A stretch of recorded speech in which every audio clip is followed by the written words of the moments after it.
여러분들께서 운전하시다가 이런 경험이 있으실 거예요.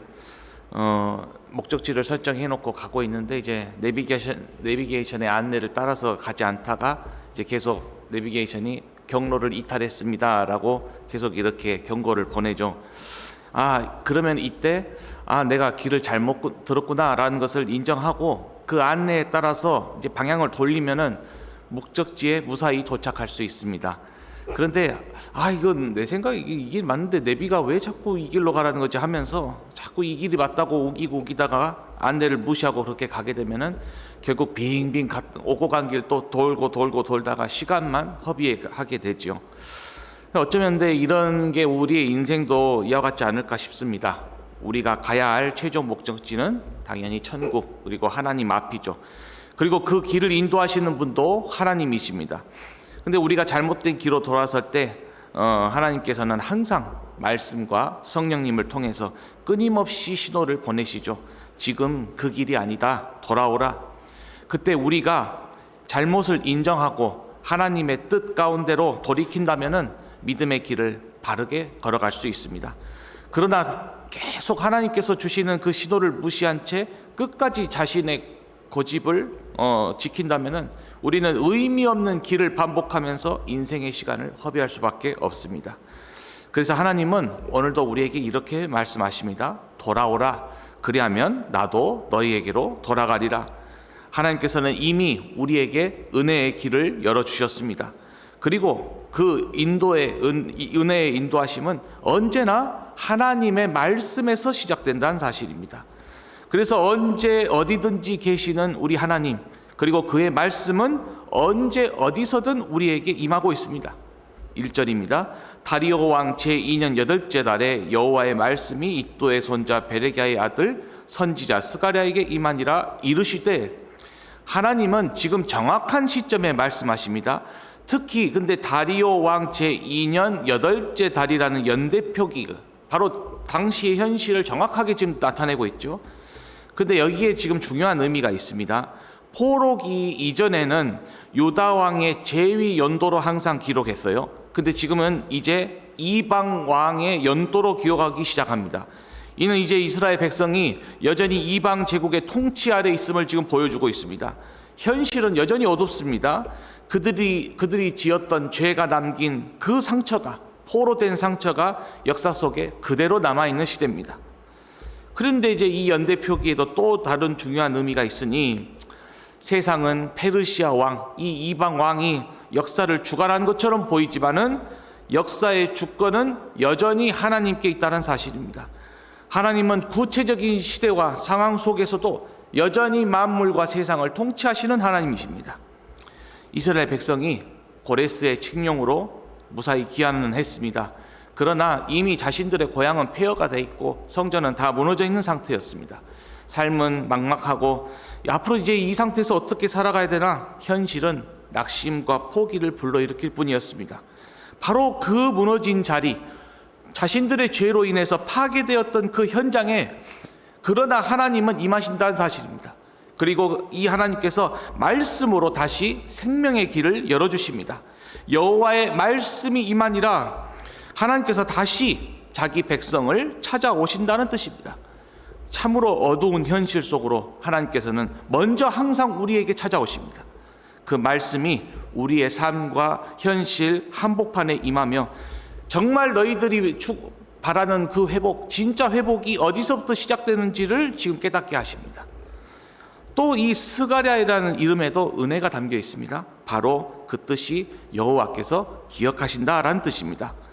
포로의 상처와 실패 속에서도 하나님은 자기 백성을 절대 잊지 않으셨습니다. 하나님은 말씀으로 부르시고 그들을 찾으시며 말씀으로 다시 회복시키십니다. 본문이 스가랴를 이도의 손자 베레기야의 아들이라고 세부적으로 표현하고 있는 이유도 백성들이 그가 하나님의 사명을 받은 자임을 공동체 안에서 분명하게 확인할 수 있도록 하기 위함입니다. 선지자의 말은 절대 개인적인 의견이 아닙니다. 하나님께서 공동체에게 주신 공식적인 말씀을 전하는 자입니다. 그래서 하나님은 이렇게 당신의 말씀을 전할 선지자를 세우셔서 공동체를 회복시키시고 일으키십니다. 이렇게 스가랴의 사명은 하나님의 언약 백성에게 회개와 순종을 선포하고 낙심한 백성에게 소망을 전하는 일이었습니다.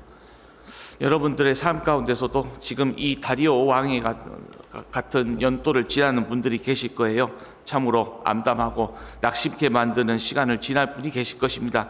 그러나 하나님께서는 이미 우리와 함께 계시고 지금도 우리를 기억하고 계신다는 사실입니다.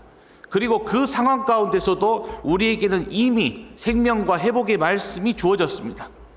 회복이 바로 하나님이 말씀하시는 자리, 그리고 우리가 그 말씀의 자리로 나아가서 듣는 것에서 시작됩니다.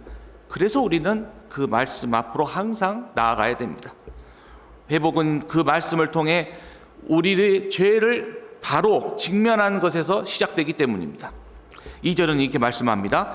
여호와가 너희 조상들에게 심히 진노하였느니라. 여기서 진노는 언약을 깨뜨린 백성들의 죄를 향한 공의로우신 하나님의 당연한 반응입니다. 심히라는 표현은 당연히 그 죄가 결코 가볍지 않고 모든 백성들과 공동체를 무너뜨려 버릴 정도로 파괴적이었다는 사실을 보여주고 있습니다. 하나님은 자기 백성의 회복을 시작하기 전에 먼저 우리들의 죄, 백성들의 죄, 그 원인과 뿌리를 정확하게 짚어주십니다. 그리고 여기 우리의 죄의 원인을 25장, 예레미야 25장 4절이 이렇게 표현하고 있지 않습니까? 여호와께서 그의 모든 종 선지자를 너희에게 끊임없이 보내셨으나 너희가 순종하지 아니하였으며 귀를 기울여 듣지도 아니하였도다. 이스라엘의 멸망과 포로 생활은 그저 단순한 불순종의 반복, 우상 숭배가 뿐만 아니라 진짜 무엇보다 하나님에게서 떨어져 나간 것이 누적된 결과였습니다. 그들은 말씀을 몰랐던 게 아닙니다. 이미 말씀을 알고 있어요. 자신들의 정답이 하나님이라는 것도 알고 있습니다. 그런데 그것을 삶으로 순종하지 않았습니다. 마음의 문을 닫고 하나님의 말씀 자체를 외면하는 완고함에 빠졌습니다. 결국 그 죄는 하나님과의 관계뿐만 아니라 그들의 삶의 터전까지 무너뜨렸습니다. 그래서 하나님은 오늘 본문 4절에서 이렇게 말씀하십니다. 너희 조상들을 본받지 말라. 이 말씀은 너희 조상들의 실패를 거울 삼아서 같은 길을 반복하지 말라는 말씀입니다. 조상들은 하나님의 말씀을 외면하고 자기 방식대로 살다가 결국 심판의 역사를 겪었습니다. 하나님은 우리에게도 그들과 같은 길을 반복하지 말라고 오늘 경고하시는 것입니다. 하나님께서 그의 백성을 향하여 진노하시며 그들의 죄를 드러내시는 목적은, 그런데 우리가 여기서 절대 오해해서는 안 됩니다. 우리를 징계하시고 정죄하셔가지고 버리시기 위함이 아니라 회복시키기 위함이라는 것입니다. 죄의 길에서 돌이켜서 다시 하나님의 사랑 안으로 불러들이시는 하나님의 일하심이라는 것입니다. 그러므로 우리는 이 하나님의 사랑을 깨닫고 진정으로 돌이켜야 됩니다.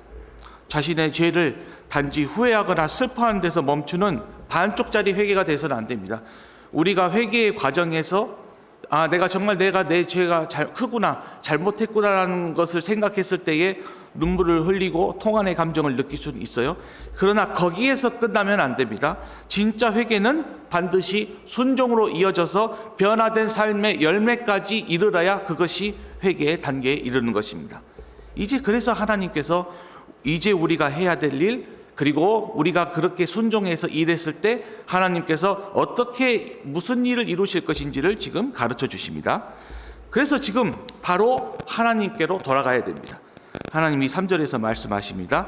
그러므로 너는 그들에게 말하기를 만군의 여호와께서 이같이 이르시되 너희는 내게로 돌아오라. 만군의 여호와의 말이리라. 그리하면 내가 너희에게로 돌아가리라. 만군의 여호와의 말이리라. 하나님은 삶의 방향을 당신께로 돌이키는 자에게 친히 돌아오시겠다고 약속하십니다. 회개하여 돌아오는 자에게 하나님께서 가까이 오시겠다 하십니다. 회복은 우리가 먼저 결단하고 믿음으로 결단하여 하나님께 돌아갈 때 시작되고, 그리고 하나님께서 우리가 결단하여 왔을 때에 하나님께서 우리에게 가까이 오실 때에 완성됩니다. 그래서 여기는 중요한 영적 질서가 있습니다. 회복시키시는 은혜는 하나님의 몫이지만 그 은혜를 누리기 위해서 하나님을 선택하여 돌이켜 순종할 몫은 우리에게 있습니다. 그래서 3절은 만군의 여호와라는 이름을 3번이나 반복하십니다. 회개의 길로 부르시는 우리 하나님이 만물의 창조자시며 전능하신 왕이시고 또한 그가 하신 약속을 반드시 이루시는 분이라는 사실입니다. 그러니 우리는 더 이상 주저할 이유가 없습니다.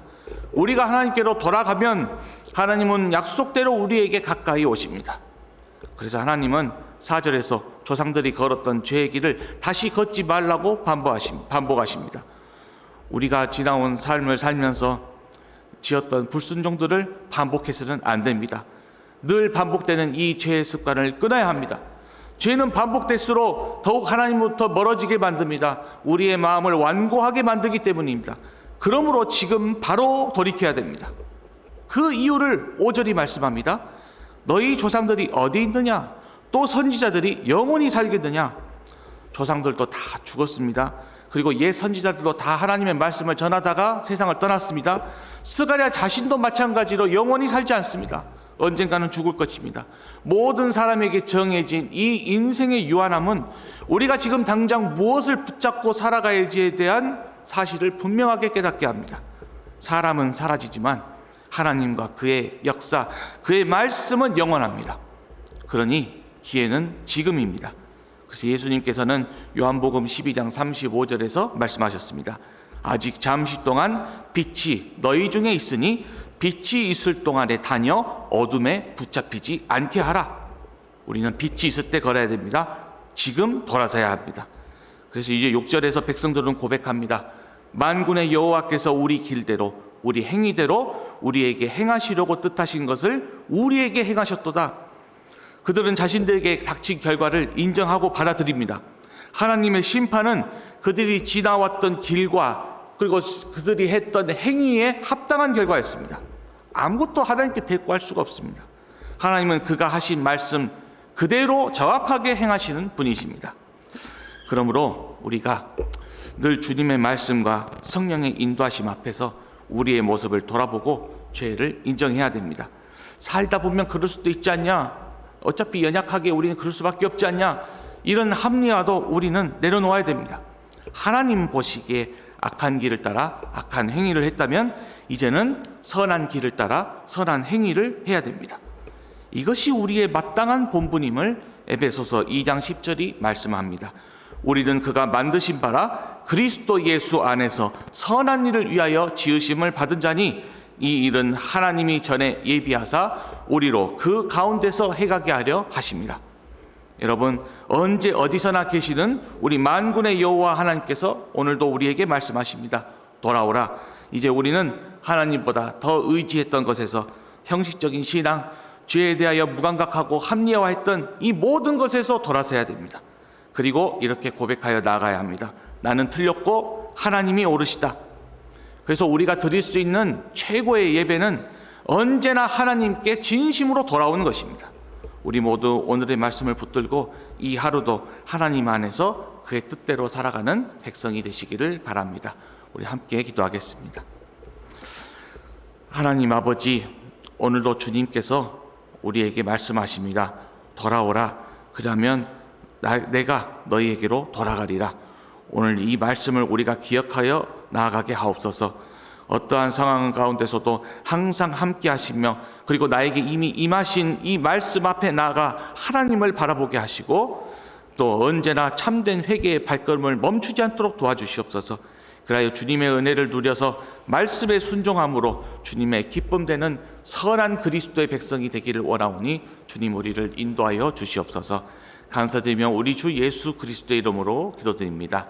아멘.